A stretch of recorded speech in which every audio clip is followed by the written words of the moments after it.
Dear parents, greetings to you all from KMP Metric Higher Secondary School, Manu. There is an important announcement regarding the RTE admission for 2024-25.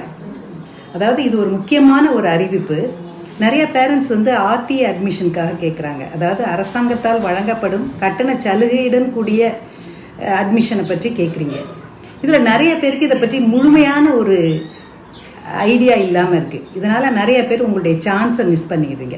அரசாங்கம் RTE சலுகை கொடுக்குறாங்க அப்படின்னா அதுக்கு சில வரைமுறைகளை வைத்திருக்கிறார்கள். என்னன்னு பார்த்தீங்கன்னா, முதல்ல அந்த ஸ்டூடெண்ட்ஸ் ஸ்கூல்லேருந்து ஒரு குறிப்பிட்ட ஏரியாக்குள்ளே இருக்கணும்னு எதிர்பார்க்குறாங்க. அடுத்தது, அந்த குழந்தைகள் ஒரு குறிப்பிட்ட காலத்தில் பிறந்திருக்க வேண்டும். இந்த வருஷத்துலேருந்து இந்த